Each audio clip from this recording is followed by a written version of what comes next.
Hey everyone, thanks for tuning in to the Up and Vanish trial series, The Trial of Ryan Duke. Opening statements in a trial help set the tone for arguments both sides will present. It explains the evidence the jury will see and hear, setting the expectations for the course of the trial.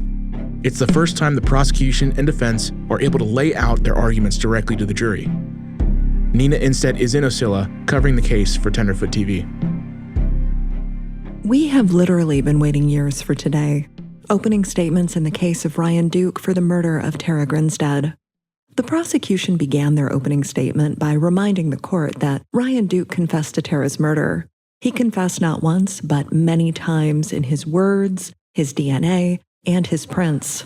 He'll tell law enforcement how this has been weighing on him, that he knows he should have come forward. He knows he should have done his best to give answers to this family. You'll have a chance to see him and make your own decision about this statement. You'll hear from him out of his own words, confessing to her murder. You'll see him on video confessing to her murder. And you'll see it in his own handwriting, confessing to her murder. Words are useless, but I am burdened with the guilt of murdering Miss Grinstead.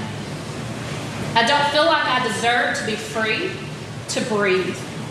I can't begin to comprehend the pain I have caused to her family and loved ones. I don't feel like I need to live with the pain I have caused. You'll have a chance to see that document that he wrote. Again, confessing to the murder of Tara Grinstead.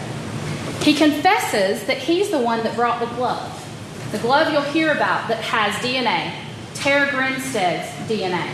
He says that when he left her, when he ran, after she's on the ground, that he goes home and he gets the glove and he brings the gloves with him along with a blanket, and he carries her out of her residence and puts her in the truck. They used their opening statement to lay the framework for their case. They brought up that Tara's home phone was checked when she went missing, but they left out that Marcus Harper's mom was the first one to lay hands on that phone. The prosecutor tells the court that Tara didn't show up at work on Monday, and a call was placed to the neighbors who went to her house to check on her. They bring up that Tara's married lover, Heath Dykes, was at her home in the late hours on Monday and early hours of Sunday, knocking on her doors and windows looking for her. He left behind a business card with his cell number printed on it. But the prosecution doesn't mention that Dykes never saw the now infamous glove laying on her lawn. They talk about how Ocilla's police chief, Billy, responded to the scene himself, summoned by cell phone, but they don't mention that Tara's former boyfriend, Marcus Harper, works for him. Then they talk about finding DNA in the glove and fingerprints, but not who it belongs to. They are setting the stage for the next several days of trial and the witnesses that they will call to the stand. When the defense offers their opening statement, you can see the structure they are forming. A protective wall around their client. A defense where the lock on Tara's front door couldn't be picked because she had a strong security lock. It's something similar to what you would see on a door in a hotel, one that can only be locked from the inside. If Tara were home, that security lock would be in place, keeping her safe. They want you to believe that she was home and that Ryan Duke broke into her home and harmed her. If you look at the top lock, it's one of those hotel-style locks. So when you go to a hotel and close the door, you can lock it. You can lock it from the inside so that nobody can get in, so that nobody can break in, so that you can't break in with a credit card. You can't pick that lock. This is the type of lock that if you're home and you have it on your door, the evidence is going to show you would lock it, and that Miss Grinstead would lock this door and would use that to lock the door. The evidence is going to show that that is her habit, that she would lock that top lock. And so the version of events that the state has presented and will continue to present conflicts with this. The defense posits that Tara's car wasn't at her home on Sunday until the evening. You'll hear evidence that Sunday, her car was not there. Later on Sunday, you'll hear from those same witnesses that they saw her car appear around dusk. The car is gone all day. What does that tell you? Her car was not home on Sunday. And if Tara's car wasn't at the house, listeners, where was it? Where was Tara? You're going to hear that there was a lot of evidence taken in this case. There were over, and I had to write this down, there were over 117 swabs taken from Miss Grinstead's car. And why is her car important? Well, you're going to hear evidence that it wasn't there on this day.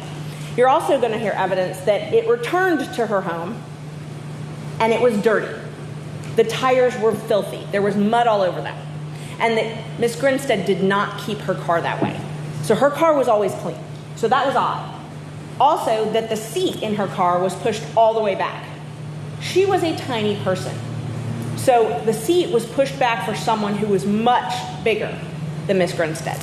Evidence that her car was not there on Sunday and that someone drove her car. So because of that, the police thought that was important. And they swabbed her car. They took fingerprints and they took DNA swabs. Only 7 of those were ever actually tested. Keep in mind, you and I don't know when Tara was murdered. The bits of her that were recovered were not enough to autopsy, meaning we have no time of death and no cause of death. The defense takes aim early. They're tackling the statement that Ryan made to the GBI. Then they point out that Ryan took a narcotic, a pain medication, prior to making his statement. Now, this is a subject about pain medication that they introduced to potential jurors during voir dire. They are going to present, we anticipate, a theory based on a statement that Ryan made to a GBI agent. The evidence is going to show that Ryan admitted that he had taken a narcotic, pain medicine, prior to that statement. The evidence is going to show that he was under the effects of this pain medicine. You'll see it. The state showed you a photo. You'll see it. They go after the glove, attempting to make it less of a smoking gun and more of a misleading piece of evidence that could not be fully explored due to limitations in DNA testing. This glove that didn't appear until Monday morning, the state cannot get Bo Duke's DNA off of that glove. You will hear evidence that they tried. You will hear evidence that they talked with the GBI and tried to make deviations, and you'll hear all about it, but tried very hard to change standards to get Bo Duke's DNA off of that glove. At best, it was inconclusive. What does inconclusive mean? You'll hear it means a weak match. It means they cannot get his DNA off of that glove.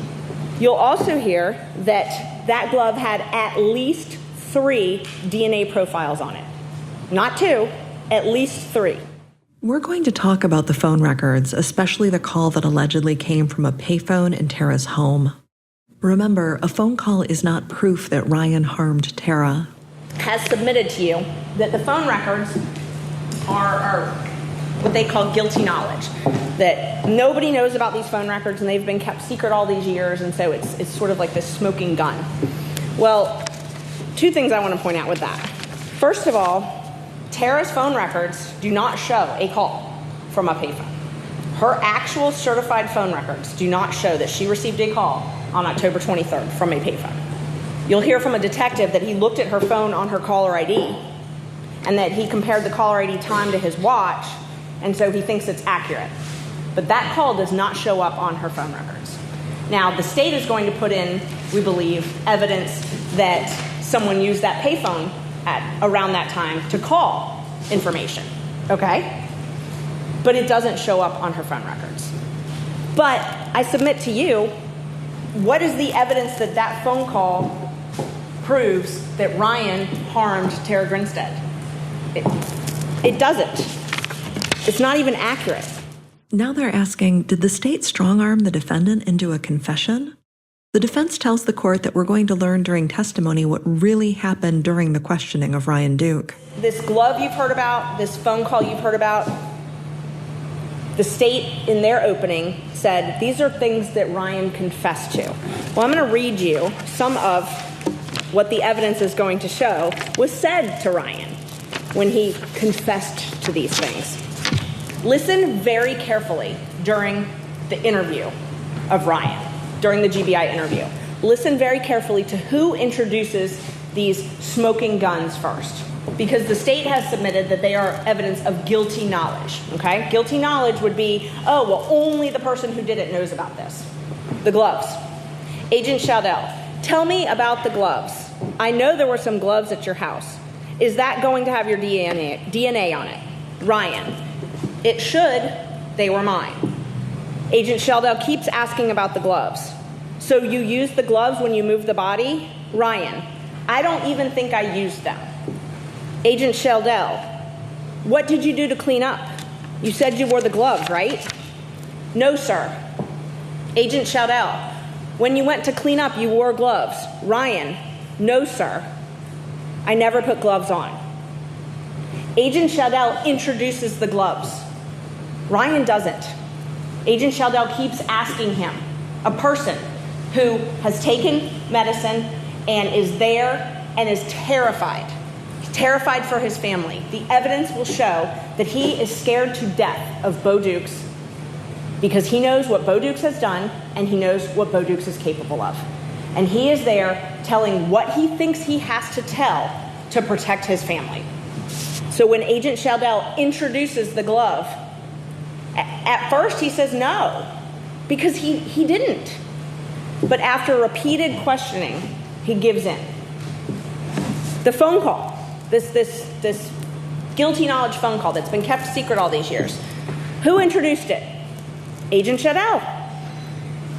Agent Sheldell, did you ever make any phone calls or anything like that to the house?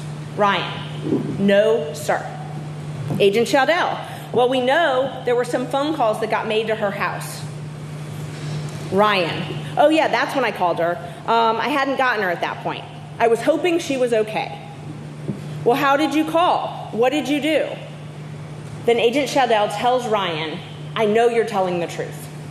At that point, he's introduced the phone call, and Ryan, at first, disputed it, and then when he says, yeah, you're right, then Agent Sheldell says you're telling the truth. Maybe Investigator Sheldell isn't the hero of this case after all. Did Ryan confess to murder in order to protect someone? What are you not going to hear? What else are you not going to hear? You're not going to hear any evidence that Ryan had his blood, semen, saliva, skin cells, prints, anything in that house. Not one piece of evidence that Ryan was in that house. Not one piece of evidence that Ryan was in that car. The state's theory, we believe, is based on a statement that was taken from Ryan and that was not the truth. Does the state know the truth? We'll have to see at the end of this case if the state has presented any evidence that they actually know what happened in this case. But what we do know is that Ryan did not harm Miss Grinstead. And at the end of this trial, you will agree with us that Ryan did not harm Miss Grinstead, that he was not in her home, and that he did not assault her, he did not burglarize her. He's charged with burglarizing, he's charged with assault, that he did not do any of those things. As the defense continues their opening, we are reminded of how much there is in this case that we truly do not know. How many questions remain unanswered? The defense believes that this case comes down to power and influence. And in the courtroom, it's the jury that has all of the power and all of the influence. This case is about power and influence. The people who have it and the people who don't have it. Ryan Duke has neither. He didn't have power and he didn't have influence. Bo Dukes has both. The state has both. And you're going to see that throughout the evidence in this case. What's great about jury service is that at this point, you all hold the power. You have the influence. And at the end of this case, we're going to come back up here and we're going to ask you to render a verdict. We're going to ask you to render a verdict that speaks the truth and that speaks justice for everybody involved in this case. And that verdict is going to be not guilty because Ryan Duke did not commit the crimes that he is charged with committing in Irwin County. He did not murder Miss Grinstead. He did not assault Miss Grinstead. He did not burglarize Miss Grinstead. He did not conceal her death in Irwin County. He did none of the things that he's indicted for. And you all will agree with us at the end of this trial. Thank you.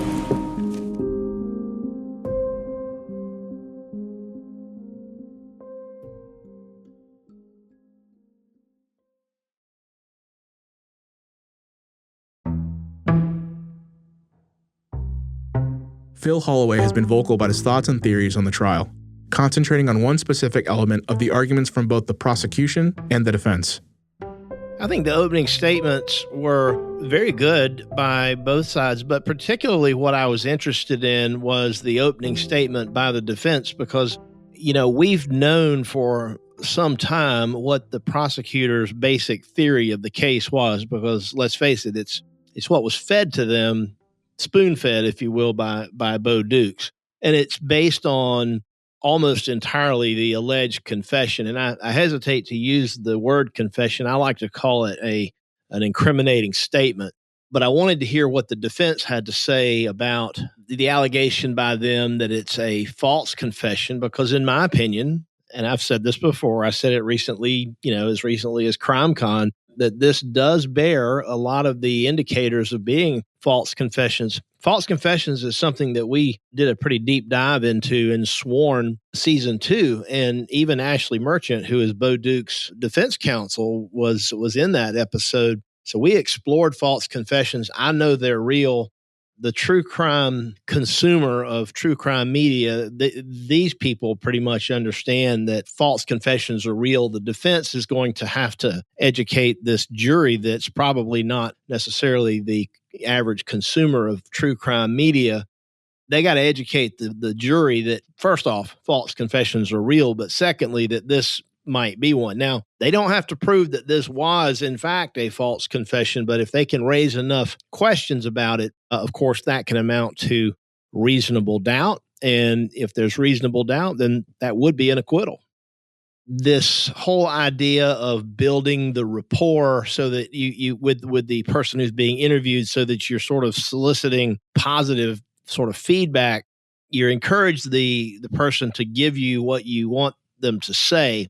That's the read technique. We're going to see that this interview of Ryan Duke bears some of those hallmarks. There's a lot of problems with the so-called read technique, but also, like Dr. Loftus told me when I interviewed her for Sworn, she's one of the preeminent experts worldwide on the idea of false memory and false confession and even implanted memory. She confirmed that individuals who are under the influence of drugs or alcohol are really more prone to this type of false confession than people who are completely sober. But to me, the things that really stand out are things about the statement made by Ryan Duke that don't necessarily match the physical evidence. The GBI's summary of the alleged confession is one thing, but it's not the actual confession. So you want to hear and see exactly what words were used, how these things were elicited. And interestingly enough, and this is going to be big, we're going to learn that not all of the alleged confession was actually recorded. If you don't have a recording, then all you're left with is what the cops say happened and how it happened. And to me, someone who's naturally hardwired to question everything that I hear, I don't want to hear how you describe something. I want to see it for myself, and I want to make up my own mind what weight to give it. If it's not recorded, we can't hear exactly what was asked and how it was asked and under what circumstances. We're left with what Jason Shadell has to say. And he's not exactly an unbiased witness in the case. He certainly has an interest in this jury's verdict. So the fact that it's not recorded, by the way, is also another classic earmark of false confessions. So the defense has a good bit to work with in this regard, but the incriminating statements made by Ryan are by far the worst thing that Ryan's got going for him.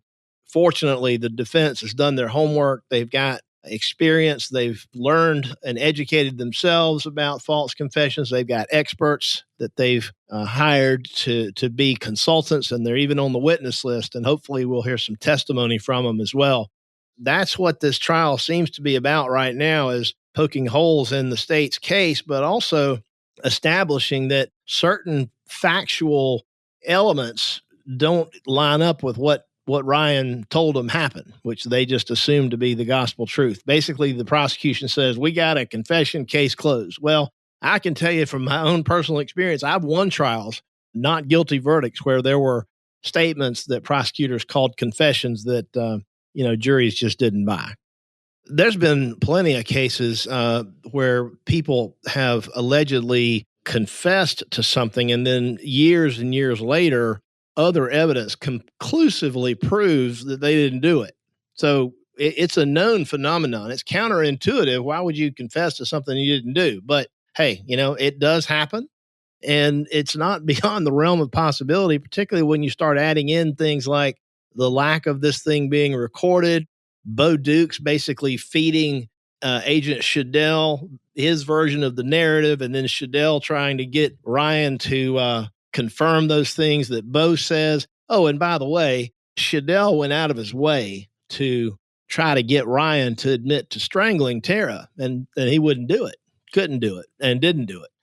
If I had any disappointments about the openings, and this would apply to both sides, I would have liked to have had the openings be just a little bit longer. Now, there could be perfectly legitimate strategic reasons for keeping it short and simple. I personally wanted to hear more about the alibi. The defense has filed a formal notice of alibi. They said, Ryan was home asleep in the trailer and it was Bo that left.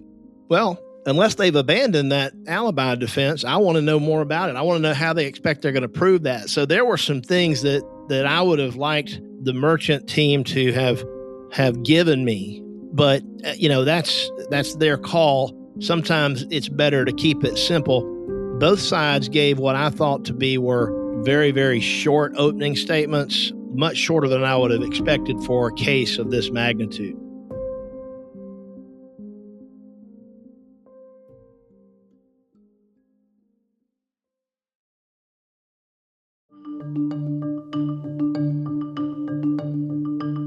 When Miss Merchant completes her opening and takes her seat, the first witness is called.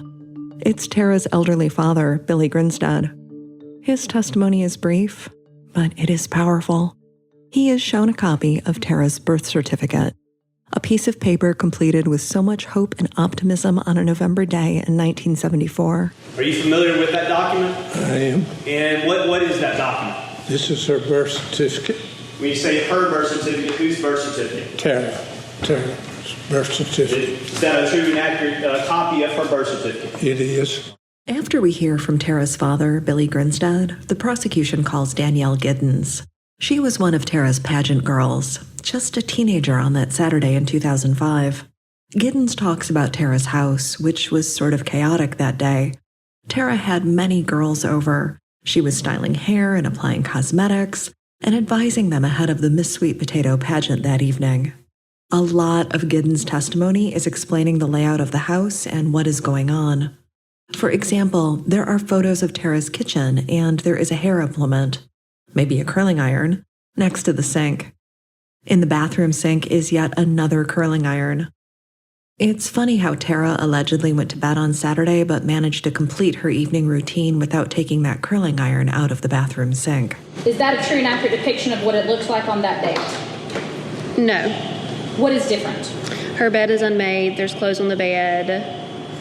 When I had returned, her bed was made. Okay. With the exception of those things, is this a true and accurate depiction of what her bedroom overall looked like back in October of 2005? Yes. Next up is Ocilla High School teacher Rhett Roberts. Did you know Tara Grinstead, the victim in this case? Yes. And how had you met Ms. Grinstead? We met as co-workers, as both being teachers at the school, and we went out on a few dates. Would it be fair to say that at one point you believed you were a suspect in her disappearance? That would be correct. He said she stopped by his house that Saturday night. Tara did not enter his home. He said he was familiar with Tara's house because his dad had rented it to her. Listeners, it's worth mentioning that Rhett's brother was called as a potential juror in this case. Rhett will testify that when Tara left his home, it was about 8:45 in the evening. When she left your home, do you recall, was she driving? She was driving, yes. And what kind of vehicle was she in? She was in her white sports car. Was anyone else with her when she was at your home? No. Do you recall in which direction she headed when she left? I believe she went west. Would that have been towards her home or away from her home? That would have been away from her home. Next on the stand is a man named Jared Luke. In 2005, he was one of Tara's students. In 2022, he is the assistant principal at the school he attended. Good morning. My name is Jared Luke. I am assistant principal here at the high school and middle school. I'm born and raised in Ocilla, been here my whole life. How old would you have been in 2005? 17. Did you know Tara Grinstead, the victim in this case? I did. How did you know Ms. Grinstead? She taught me in high school. He saw Tara the weekend she vanished because Tara was watching his puppy. She knew I had just gotten a puppy, German Shepherd, and so we both had a love for German Shepherds. And she knew we were going out of town. She offered to keep Duke that weekend for me. Yeah, you heard that right. On the weekend Tara went missing, she was dog-sitting a puppy named Duke. He dropped the dog off on Friday, and his brother Philip would pick up the dog on Saturday. Remember, Tara had a German Shepherd dog of her own, Dolly Madison, and this was a chance for the dogs to socialize in Tara's yard. Jared went back to Tara's house on Sunday evening because when his brother picked up Duke, he forgot to get the food and water bowls. Jared would arrive at her house around 7:30 that night. It's still daylight. He parked behind her white sports car. He goes to the front door and knocks, but there's no answer. So he walks back across the yard and heads for the gate to get into the backyard and get the bowls from the shed. At no time does Jared see the latex glove that is such an important part of this case. And when you were walking to her front door, you did not see a glove anywhere in that yard when you were walking to her front door? I did not, no, sir. And you didn't see no kind of trash or other debris? No, sir. Our next witness is Jared's brother, Philip Luke. He's the one who picked up the dog on Saturday. When he's cross-examined by the defense, they have questions for him about Ryan Duke and Bo Dukes. You personally knew Ryan Duke at the time of Ms. Grinstead's disappearance, right? I did. And other people in your friend group, I guess you had overlapping friends, knew Ryan as well? Sure. Ryan had a reputation as a peaceful, nonviolent person, didn't he? He did. And he had a reputation for being trustworthy. I would agree, yes. Overall, Ryan was considered a nice guy. Yes. Polite. Yeah. You also knew Bo Dukes at the time of Ms. Grinstead's disappearance, didn't you? I did. And other people, similar to Ryan, sort of friend groups overlapped and people you knew Bo. Sure. Bo had a reputation as a liar, didn't he? He did. And as between Mr. Dukes, Mr. Ryan Duke and Mr. Bo Dukes, Bo was considered the more dominant of those two individuals, wasn't he? He was. The prosecution objects to this line of questioning, but I think the message gets through. Ryan was a nice guy. Bo, on the other hand, Bo was trouble. So the fact that you indicated that you thought he was a good guy, what was that based on? My interactions with Ryan before she went missing. Okay. So I just want to be clear, in the statements that you've made about Ryan's personality, do you really know what Ryan was like at all in October of 2005? I do not. And as it related to his relationship with Bo Dukes, how would you describe their friendship? I would have described them as best friends. Then we have a witness that everyone has been waiting for. I know I was excited to hear him called to the stand. Dr. Troy Davis. Davis now works near St. Augustine, Florida, but in 2005, he worked with Tara, and he may be the last person to see her alive before she came across her killer or killers. Davis talked about an incident that happened about a week or 10 days before she went missing, a day that Tara became so upset. I think it's fair to say that she was hysterical. Tara pulled her car to the side of the road and sobbed and sobbed. Marcus Harper's dad and stepmom came to her aid, and they called Davis too. They drove her car home, and Davis carried Tara into the house. He stayed with her for half the night. You see, Marcus, a man she'd been dating for years, a man she loved and thought she was going to marry, had ended their relationship. He was seeing other people. Tara was despondent. I was concerned about Tara. I'm not a mental health expert, but I was concerned about Tara. How did Tara wind up getting into her house that day? I carried Tara in after trying to talk her into going into that. She was very upset, very distraught. When you took Tara into her house, what did you do with her? I laid her on the couch, on her couch in her living room, because I was not sure about Tara at that point, where she wanted to leave, and we did not want her to leave. Now, listeners, we know that on Saturday night after the pageant, Tara stopped by the Davis home where there was a cookout. Davis tells the court that Tara took a phone call, which she ended with, "And I love you." And she told me it was an old high school friend. What did I hear her say on the telephone? She had a conversation with someone, and at the end she ended the conversation, "I love you." That old high school friend was a man she loved, a man she was intimate with. It was her lover, Heath Dykes. Dykes will be our next witness. I'm James Heath Dykes. I work for the Perry Police Department. I run the Criminal Investigative Division. Perry is a community about 80 miles north of Tara's home in Ocilla. In 2005, he was a married father and a police officer in Perry. Were you married in 2005 when your relationship turned to a sexual nature? Yes. How often would you see her? Maybe twice a month. We spoke daily. Dykes tells the court that he last saw Tara on Wednesday, October 19th, 2005. The two had plans to see each other on Sunday, the 23rd, but those plans would never materialize. Now, Dykes lived almost 90 minutes away, and while he said he had plans to see Tara on Sunday, he didn't get up and head over. Instead, he went deer hunting in the morning, and in the afternoon he took his children to a fall festival and went out for lunch. He tried to reach Tara and left her several messages. Then, Dykes said something that I found interesting. He said he called Tara's mom to ask if she knew where Tara was. Mom said no. Now, did Tara's mother know about their intimate relationship? I'm not 100% sure she knew the extent of it. She knew we were really close and real good friends. Okay. Well, we can't say for sure. I do find it interesting that he both had Miss Faye's number and that he was comfortable calling her to check in. He said that Tara seemed down or sad on Saturday, and that he called her back just once to cheer her up. She was kind of down. She was, I don't know, kind of sad. I tried to, talk to her and cheer her up, try to be funny with her. Basically, when we hung up the phone, about 5 or 6 seconds later after we hung up, I called her right back, and she answered the phone, and she seemed to be in a better mood. It'll be nearly 10:30 p.m. on Sunday when he decides to drive to Ocilla to check on Tara.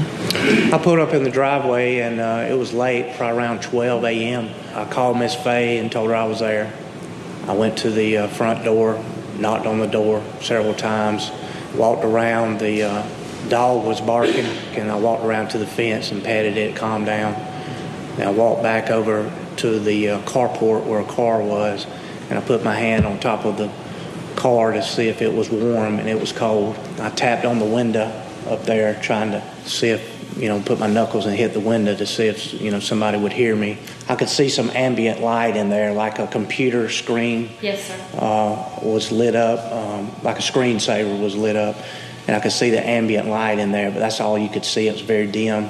Yes, sir. And I just banged on it, trying to get somebody to come to the door, because I was worried about something was wrong. I just knew it wasn't like her character to not respond, not answer, just completely go.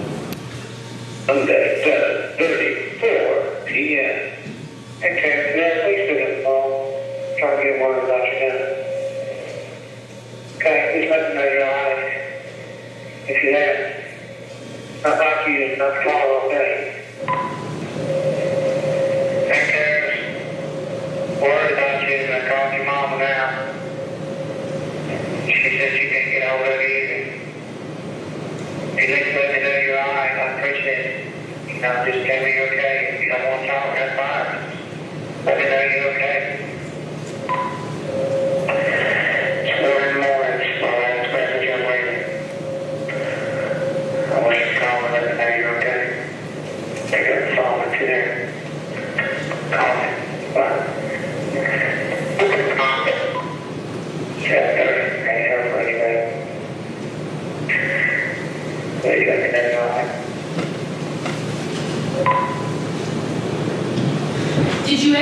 Did Tara ever call you back? No. defense will ask if he saw a latex glove on the lawn. Heath Dykes is a detective. He is an investigator. He's at his girlfriend's house late in the evening on a Sunday because he's worried about her, but he doesn't notice any glove on the lawn. Okay, so your testimony is that you walked over that area twice. Yes, sir. And you can't say one way or the other whether you would have noticed it. I can't. I did not see the glove. I don't know if it was there or not. Is it possible that the glove isn't there yet? That's something to consider. He did know that Tara was afraid of a few things. One was Marcus. She said he was abusive during their relationship. She was also afraid of being attacked in her home, which made her security conscious. Sir, did you have an occasion to talk with Miss Grinstead about anything she was fearful of? One of her biggest fears was somebody coming in her house and getting her. Was that true in October of 2005? Yes. In fact, when we spoke, you mentioned that was her greatest fear, wasn't it? That's what she had told me. At the end of Heath's visit to Tara's home on Sunday, he takes one of his business cards. As a police officer, he carries cards, and he sticks one in the screen door at the front of the house. Then he starts the long, lonely drive north back to Perry. Our next witness is a breath of fresh air in the courtroom. It's Joe Fortier, Tara's friend and next-door neighbor. Joe and his wife Myrtle are close with Tara. They have keys to Tara's home. Well, after a while, after she moved in there, she was, in and out of our house, and she become nearby like our daughter. Because we saw her a lot more than we did our own kids. But Joe Fortier is a hearty 79-year-old. He appears healthy and tells the court that he still works as a CPA here in town. He tells the court that Mr. Dykes, that's Heath, called him on Monday morning asking him to check on Tara. First, Fortier called the principal. Small town, remember? But he was out of town, so Fortier called the school and learned that Tara didn't show up. Then he called his wife, who was at work, and told her to come home. Myrtle is the one with the key to Tara's house. Somehow, Larry and Dina Harper, that's Marcus Harper's dad and stepmom, are also at Tara's house when Myrtle arrives with the key. The four enter Tara's home to search for her. Tara's house was modest, so the search didn't take long. When there is no sign of Tara in the house, Joe Fortier steps outside to call police. That's when he notices a latex glove in the yard. He said he also found the business card from Heath Dykes. The defense will ask if the house showed signs of a struggle, and Fortier responds, "Signs of a bunch of girls coming in and out, yeah." And this draws a laugh from the gallery. Our next witness is Dina Causey. You may know her best as Marcus Harper's stepmom. Marcus's dad died back in 2019. And while they do touch on Tara dating Marcus, the testimony I found most compelling was that while Dina was in Tara's house, she noticed her phone's handset on the floor of the bathroom, and she picked it up. Her husband redirected her, "Hey, don't touch anything," and she put it back. I find it concerning that she touched Tara's home phone. She also saw, but claims not to have touched, Tara's cell phone, which was charging. After Dina is Ocilla Police Chief Billy Hancock. I'm Billy Hancock. I'm Chief of Police of the City of Ocilla. And how long have you been Chief of Police in Ocilla? 29 years and 10 months. Chief Billy, as he is affectionately known, has been the chief in Ocilla for nearly 30 years. He said that he got a call from Joe Fortier on his cell phone and headed over. When he arrived, he found the Fortiers and the Harpers standing around.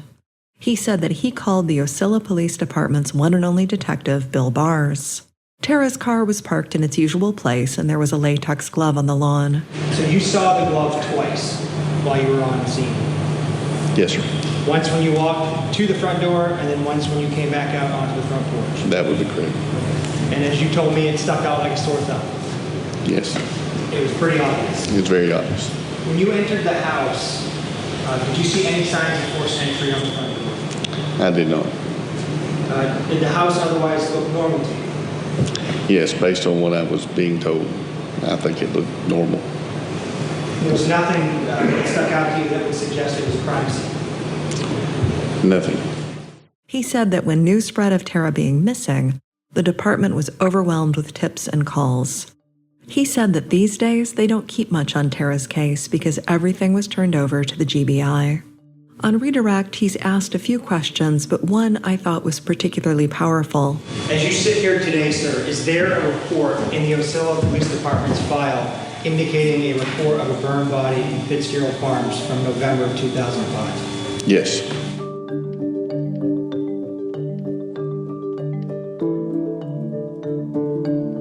Nina Instead, our reporter down in Ocilla, joining me once again. Nina, how are you? How are things going? It's been a couple of days since we last spoke. Yes, I'm doing well, Eric. It's been a couple of very interesting days in court. Look, Phil Holloway was talking about how there was a bit of, well, the prosecution was objecting a lot over the course of this case, or the course of this trial. Do you get that sense? What's the mood like between the prosecution and the defense? So up until today, I would have said that it was a cordial exchange in the courtroom, but things definitely got more tense this morning and then apparently came to a head today at lunch. I have been seeing a lot of objections from the prosecution, JD, calling those out, and it's really hampering the flow of the defense, in my opinion. Their questioning is maybe not going as smoothly as it could because they keep getting sort of pulled back with these objections. Their questions didn't flow maybe as well as they could, which could potentially make it less impactful for the jurors. I was going to ask, do you think that's going to affect the jurors, and which way do you feel like it would sway them, or how do you think it would sway them in that case? We've had a lot of repetition in court, a lot of witnesses. Earlier in the week, we were establishing photographs of Tara's house, photographs of Tara's yard, photographs of Tara's car. Then we've been bringing in evidence and looking at those photographs and looking at phone records. And we just seem to keep going over, like once we've established them in evidence, then we're talking about them with this witness. Then we're talking about them with the next witness. So I think the jurors are doing a good job picking up what they are supposed to be picking up. The jurors seem focused and attentive and interested. Any contentious moments or anything like that? Anything to really make this kind of trial, anything that would add a little bit of spice to the proceedings? So today there were some fireworks in the courtroom. This is Wednesday, and the judge dismissed the jury for lunch. And the rest of us, the press, with the exception of the court TV people, we filed out with the rest of the gallery. And apparently while we were at lunch, there was a discussion, a rather animated discussion involving the judge, the prosecution, the defense, about the confession tape and about it being admissible or inadmissible, about parts being admissible or inadmissible. And it sounds like the honorable judge scolded Mr. Gibbs, who's the attorney for the defense, in open court and was very firm with him. And I know this because later in the day, he apologized to Mr. Gibb and said, I reprimanded you in open court, and I feel that I should apologize in open court. But after that lunchtime, if you want to call it a kerfluffle, between the prosecution and the defense, things were definitely tense between the two factions. They literally had to go through the transcript of the confession line by line, page by page, and we're talking about a 2.5-hour confession. Fortunately, they made pretty good time, but it was definitely, the edges were definitely a little sharper when they were responding to one another as they sorted out what was admissible, what was inadmissible, what was hearsay, what could be allowed in. What does that sound like as you're in there listening to what's going on? So my understanding, and I'm going to be very candid with listeners, they played the confession in court and it was really hard to hear, like frustratingly hard to listen to, because Jason Shadell is loud and direct, and then you've got Ryan who's doing this confession and talking with him, and he's sort of low and mumbly and harder to hear. So it was really a challenge to capture what was going on as someone in the gallery, and I fear that tomorrow it's going to be a challenge for the jurors. They are going to hear a redacted recording. They are going to see a redacted recording. And when I say they're going to see a redacted recording, the image of Ryan with his long shaggy hair, we've all seen the picture, long shaggy hair, scraggly beard, he's wearing the striped shirt, I think it's green and white. They're just going to mute him. And they're going to play the confession in court, but there are going to be parts of the video confession where they just mute the audio so you can't hear what he's saying because it's been redacted. That sounds like it's going to be frustrating for everybody. I don't know. I'm sure there's reasons for the redactions, but wouldn't it make more sense just to play the whole thing?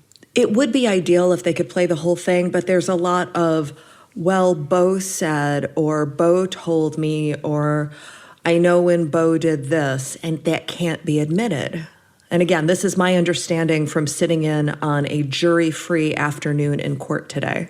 And what happens after this? This is the kind of, I think this is the central focus of the prosecution, if I'm not mistaken. And what happens after this? Where does their case go?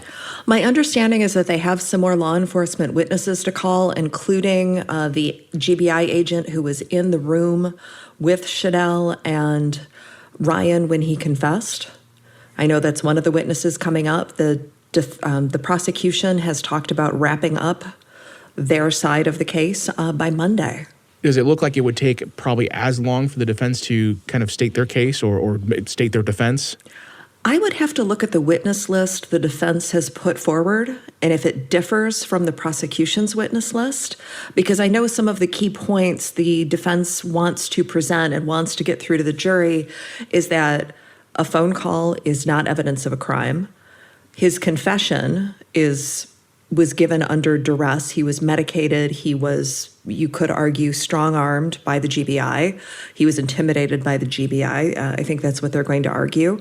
And then there is the angle that they're taking that Tara's car was gone from her home at some point on Sunday, which throws the whole timeline into question.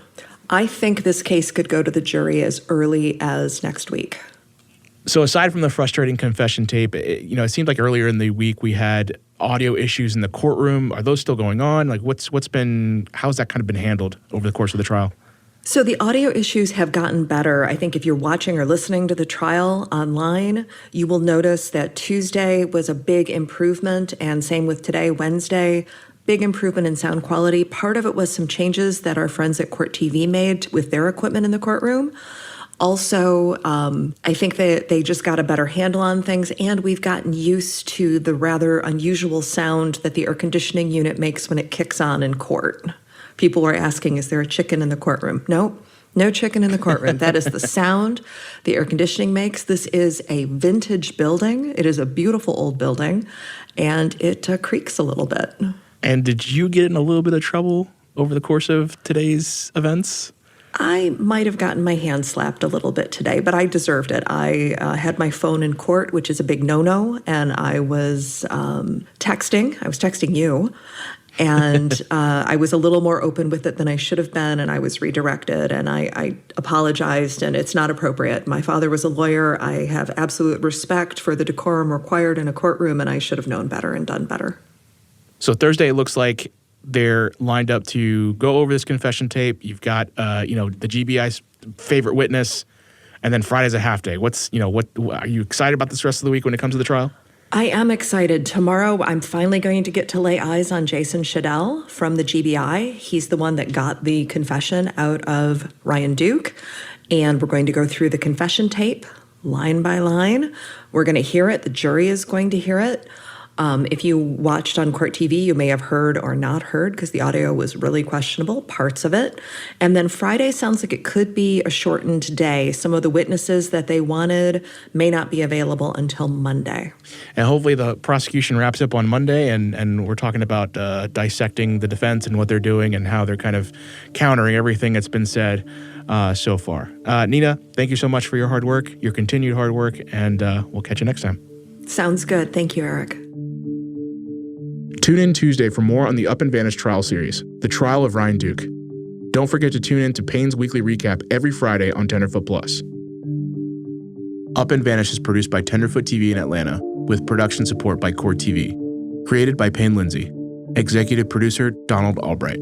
Produced by Thrasher Banks, Meredith Stedman, and Eric Quintana. Edited by Thrasher Banks. Hosting and field production by Nina Instead. Music by Makeup and Vanity Set. Sound design and mixing by Cooper Skinner. Original artwork by Trevor Eiler. Special thanks to Beth Hemphill, Julie Grant, and Philip Holloway. Check out the discussion board at upandvanish.com. If you have any questions, leave us a voicemail at 770-545-6411. For ad-free listening and Payne's exclusive Friday recap episode, subscribe to Tenderfoot Plus on Apple Podcasts or visit tenderfootplus.com.